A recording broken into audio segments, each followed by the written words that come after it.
ನಮಸ್ತೆ ವೀಕ್ಷಕರೇ, ನಾನು ನಿಮ್ಮ ಮೈಸೂರಿನ ಶ್ರೀನಿವಾಸನ್. ನೋಡಿ, ಸ್ತ್ರೀ ಶಾಪ ಅಥವಾ ಸ್ತ್ರೀಯರ ಮನನೊಂದು ಕೊಡುವಂತಹ ಒಂದಷ್ಟು ಶಾಪಗಳು. ಸ್ತ್ರೀ ಶಾಪ ಸಾಮಾನ್ಯವಾಗಿ ಬಹಳ ಗಂಭೀರವಾಗಿ ಪರಿಗಣಿಸುವಂಥ ವಿಚಾರ ಆಗಿರ್ತದೆ. ಸ್ತ್ರೀ ಶಾಪದಿಂದಾಗಿ ಸಾಮಾನ್ಯವಾಗಿ ಯಾವುದೇ ಥರದ ವ್ಯಕ್ತಿಯೂ ಸಹ ಜೀವನದಲ್ಲಿ ಏಳಿಗೆ ಆಗೋದು ಭಾಳ ಕಷ್ಟ. ನೋಡಿ, ಕೆಲವು ನಂಬಿಕೆಗಳ ಪ್ರಕಾರ, ಇತಿಹಾಸಗಳು ಸಹ ತಾವು ಕೇಳಿರ್ತೀರಿ, ನಂಬಿಕೆಗಳ ಪ್ರಕಾರ ಮಹಿಳೆಯರು ನೀಡುವಂತಹ ಶಾಪ ಬಹಳ ಅಂದರೆ ಬಹಳ ಶಕ್ತಿಶಾಲಿಯಾಗಿರ್ತದೆ. ಮಹಿಳೆಯರು ಕೊಟ್ಟಂತಹ ಶಾಪದಿಂದಾಗಿ ಅಥವಾ ಮಹಿಳೆಯರು ಮಾಡುವಂತಹ ಶಪಥಗಳಿಂದಾಗಿ ದೊಡ್ಡ ದೊಡ್ಡ ಯುದ್ಧಗಳೇ ನಡೆದೋಗಿದೆ. ಎಷ್ಟೋ ಮನೆತನಗಳಿಗೆ ಸಂತಾನದೇ ನಾಶ ಆಗೋಗಿದೆ. ಎಷ್ಟೋ ರಾಜ ಮಹಾರಾಜರುಗಳು ಅಥವಾ ಎಷ್ಟೋ ವೀರಶೂರರುಗಳು ನೆಲಸಮ ಆಗೋಗಿದ್ದಾರೆ. ಸ್ತ್ರೀ ಶಾಪ ಅಂತಕ್ಕಂಥದ್ದು ಬಹಳ ಗಂಭೀರವಾಗಿ ಪರಿಗಣಿಸುವಂತಹ ವಿಚಾರ. ಇದರಲ್ಲಿ ನೋಡಿ, ತಾಯಿಯ ಶಾಪ ಅಂಥೇಳಿ, ತಾಯಿಯು ಸಹ ಒಂದು ಹೆಣ್ಣಲ್ಲವಾ? ಸೊ ನೋಡಿ, ತಾಯಿಯ ಶಾಪ ಅತ್ಯಂತ ಪ್ರಬಲವಾಗಿರ್ತದೆ. ಇದರಿಂದ ವ್ಯಕ್ತಿಯ ಜೀವನದಲ್ಲಿ ನಿರಂತರ ಕಷ್ಟಗಳು, ಆರ್ಥಿಕ ನಷ್ಟ, ಆರೋಗ್ಯ ಸಮಸ್ಯೆಗಳು, ಹೀಗೆ ಹಲವಾರು ತೊಂದರೆಗಳನ್ನು ಅನುಭವಿಸ್ತಾ ಇರ್ತಾನೆ.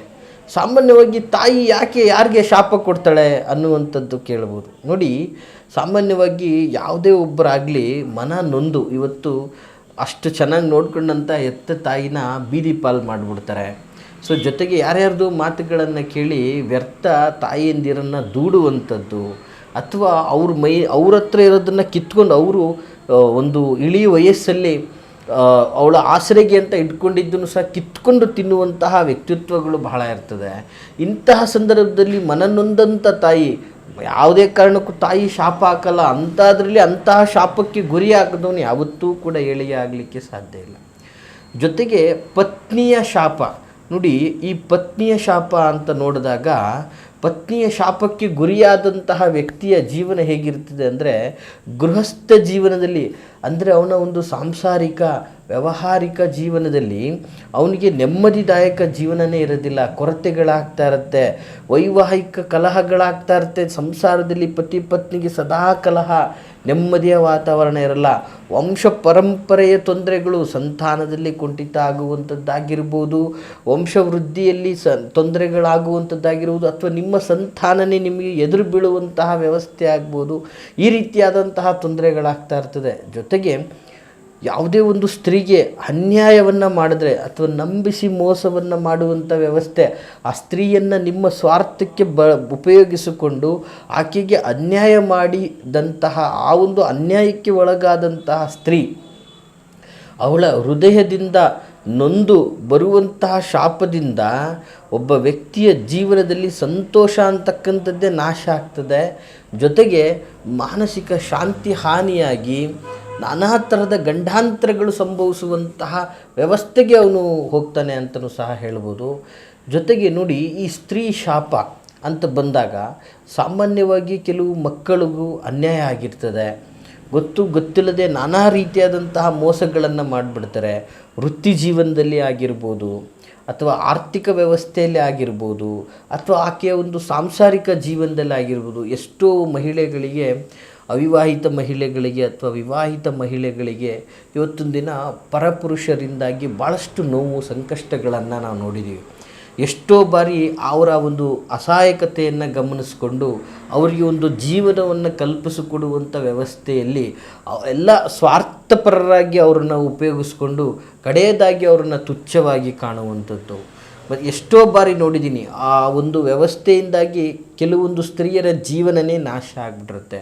ಇವತ್ತು ಒಂದು ಒಳ್ಳೆಯ ವ್ಯವಸ್ಥೆಯಲ್ಲಿರುವಂಥ ಹೆಣ್ಣುಮಗಳು ಇವತ್ತು ಕೆಲವೊಂದು ಬಾರಿ ಪುರುಷ ಸಮಾಜವನ್ನು ಧಿಕ್ಕಾರ ಮಾಡ್ತಾರೆ. ಯಾಕಂದರೆ ಇಂತಹ ಕೆಲವೊಂದಷ್ಟು ಜನಗಳು ಮಾಡುವಂತಹ ಕಾರ್ಯಗಳಿಂದಾಗಿ ಕೆಲವೊಂದು ಹೆಣ್ಣು ಮಕ್ಕಳು ಪುರುಷ ಸಮಾಜವನ್ನು ಧಿಕ್ಕಾರವನ್ನು ಮಾಡುವಂಥದ್ದು. ಯಾಕಂದರೆ ಆ ರೀತಿಯಾಗಿ ಅನ್ಯಾಯಗಳಾಗಿರ್ತದೆ ಪುರುಷ ಸಮಾಜದಿಂದ ಅಂತ.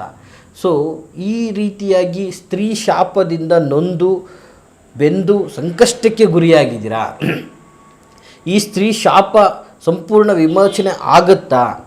ಇದನ್ನು ಪರಿಹಾರ ಮಾಡಲಿಕ್ಕೆ ಸಾಧ್ಯ ಇದೆಯಾ? ನೋಡಿ, ಸಾಮಾನ್ಯವಾಗಿ ತಾಯಿಯ ಅಥವಾ ಪತ್ನಿಯ ಅಥವಾ ಸನ್ಯಾಸಿನಿಯ ಅಥವಾ ಹಿಂಸಿತ ಮಹಿಳೆಯ ಶಾಪದಿಂದ ನೊಂದು ಜೀವನವೇ ಸಂಕಷ್ಟದಲ್ಲಿ ಕೊರಗ್ತಾ ಇದ್ದರೆ ಪ್ರಾಯಶ್ಚಿತವಾಗಿ ಈ ತಂತ್ರಗಳನ್ನು ಮಾಡಿ ಖಂಡಿತವಾಗಿಯೂ ನೀವು ಸ್ತ್ರೀ ಶಾಪದಿಂದ ಪರಿಹಾರವನ್ನು ಹೊಂದ್ಬೋದು. ಯಾಕಂದರೆ ನೋಡಿ, ಈ ಮಂತ್ರಗಳಿಗೆ ಶಕ್ತಿಗಳಿದೆ.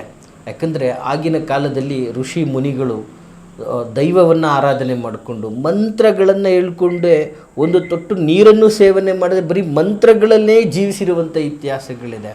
ಮಂತ್ರಗಳನ್ನು ಹೇಳ್ತಾ ಭಗವಂತನನ್ನೇ ಧರೆಗಿಳಿಸಿರ್ತಕ್ಕಂಥ ಇತಿಹಾಸಗಳಿದೆ. ಮಂತ್ರಕ್ಕೆ ಇರುವಂತಹ ಶಕ್ತಿ ಬಹಳ ದೊಡ್ಡದು. ಇಂತಹ ಮಂತ್ರಗಳನ್ನು ನಂಬಿಕೆಯಿಂದ ಭಕ್ತಿಯಿಂದ ಪಠನೆಯನ್ನು ಮಾಡಿದಾಗ ಏನಾಗ್ತದೆ, ನಾವು ಅಸಾಧ್ಯವಾದದ್ದು ಏನೂ ಇಲ್ಲ, ಸಾಧ್ಯವನ್ನು ಮಾಡ್ಬೋದಾಗ್ತದೆ. ಆದರೆ ಇದರಲ್ಲಿ ಶ್ರದ್ಧೆ, ನಂಬಿಕೆ, ಭಕ್ತಿ ಬಹಳ ಮುಖ್ಯವಾಗ್ತದೆ. ಸೊ ಮಂತ್ರಗಳು ಅಥವಾ ಬೀಜಾಕ್ಷರ ಮಂತ್ರಗಳು ಎಲ್ಲವೂ ಸಹ ಒಂದು ದೈವಿಕವಾದಂತಹ ರೀತಿಯಲ್ಲಿರ್ತದೆ. ಸೊ ಹಾಗಾಗಿ ಇದನ್ನು ನೀವು ಭಕ್ತಿಯಿಂದ ನಂಬಿಕೆ ಇಟ್ಟು ಪಠನೆಯನ್ನು ಮಾಡುವುದರಿಂದ ಯಾವುದೇ ಥರದ ಶಾಪ, ದೋಷ, ಕರ್ಮ, ಬಾಧೆಗಳಿಂದ ನಿವಾರಣೆಯನ್ನು ಕಾಣ್ಕೋಬೋದು. ಆದರೆ ಯಾವ ಪ್ರಾಬ್ಲಮ್ಗೆ ಯಾವ ರೀತಿಯಲ್ಲಿ ಪಠನೆ ಮಾಡಬೇಕು, ಯಾವ ಕ್ರಮವನ್ನು ಅನುಸರಿಸಬೇಕು, ಆಯಿತಾ, ಈ ಕ್ರಮಗಳನ್ನು ಅನುಸರಿಸಿದ್ರೆ ದೈವ ನಿಮಗೆ ಒಳ್ಳೆಯದು ಮಾಡ್ತದೆ ಅಂತ ಹೇಳ್ತಾ, ಸೊ ನೋಡಿ, ಈ ಒಂದು ಶಾಪಕ್ಕೆ ಪರಿಹಾರ ಮಾರ್ಗ ಏನಪ್ಪ ಅನ್ನೋದಾದರೆ, ವಿಶೇಷವಾದಂತಹ ಈ ಒಂದು ಮಂತ್ರ ಇದೆ.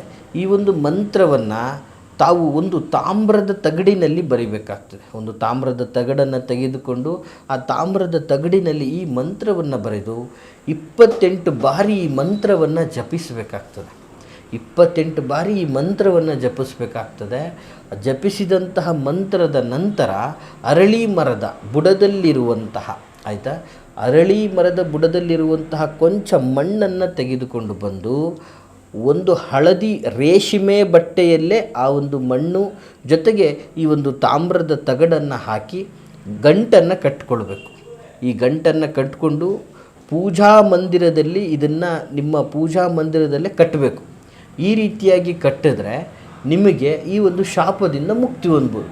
ಹಾಗಾದರೆ ಈ ತಾಮ್ರದ ತಗಡಿನಲ್ಲಿ ಬರೆಯುವಂತಹ ಮಂತ್ರ ಯಾವುದು ಅನ್ನುವಂತಹ ಪ್ರಶ್ನೆ. ನೋಡಿ, ಮಂತ್ರ ಸ್ವರೂಪ ಬಹಳ ಚಿಕ್ಕದಾಗಿ ಬಹಳ ಸರಳವಾಗಿದೆ.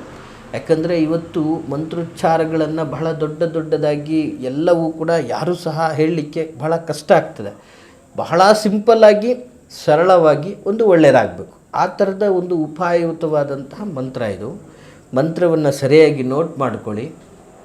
ಮಂತ್ರ ಸ್ವರೂಪ ಹೀಗಿರ್ತದೆ: ಓಂ ಅಶೋಕಾಯ ನಮಸ್ತುಭ್ಯಂ ಕಾಮಸ್ತ್ರೀ ಶೋಕನಾಶನಃ.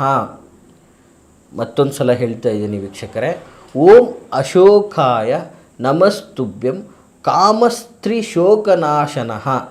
ಈ ಮಂತ್ರವನ್ನು ತಗಡ ಮೇಲೆ ಬರ್ಕೊಂಡು ಭಕ್ತಿಯಿಂದ ಪಠನೆಯನ್ನು ಮಾಡಿ, ನಂತರ ಆ ಒಂದು ತಗಡು ಮತ್ತು ಆ ಒಂದು ಆಲದ ಮರದ ಬುಡದಲ್ಲಿರತಕ್ಕಂತಹ ಮಣ್ಣು ಆ ಒಂದು ಹಳದಿ ರೇಷ್ಮೆ ಬಟ್ಟೆಯಲ್ಲಿ ಕಟ್ಟಿ ದೇವರ ಮುಂದೆ ಇಟ್ಟು ಪೂಜೆ ಮಾಡಿ ದೇವರ ಮನೆಯಲ್ಲೇ ಅದನ್ನು ಕಟ್ಟಬೇಕಾಗ್ತದೆ.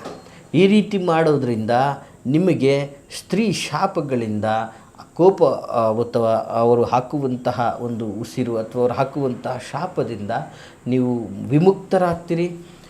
ಇದರಿಂದ ನಿಮ್ಮ ಜೀವನದಲ್ಲಿ ಆಗ್ತಾ ಇರತಕ್ಕಂತಹ ಅಡೆತಡೆಗಳನ್ನು ದೂರಪಡಿಸ್ಕೊಳ್ತೀರಿ.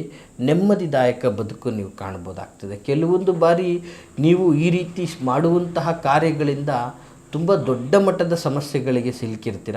ಸೊ ಇವೆಲ್ಲವೂ ಕೂಡ ನಿವಾರಣೆ ಆಗಲಿಕ್ಕೆ ಈ ಒಂದು ತಂತ್ರಗಳನ್ನು ಮಾಡಿ ಅಂತ ಹೇಳ್ತಾ, ಈ ಮಾಹಿತಿ ನಿಮಗೆ ಇಷ್ಟ ಆದರೆ ಲೈಕ್ ಮಾಡಿ.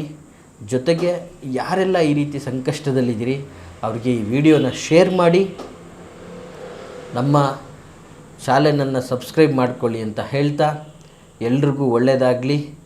ನಿಮ್ಮ ಯಾವುದೇ ಥರದ ಸಂಕಷ್ಟಗಳಿದ್ದರೆ ವಿಡಿಯೋದಲ್ಲಿ ಕಾಣ್ತಾ ಇರುವಂತಹ ಸಂಖ್ಯೆಗೆ ಕರೆ ಮಾಡಿ ಅಂತ ಹೇಳ್ತಾ, ನಮಸ್ಕಾರ.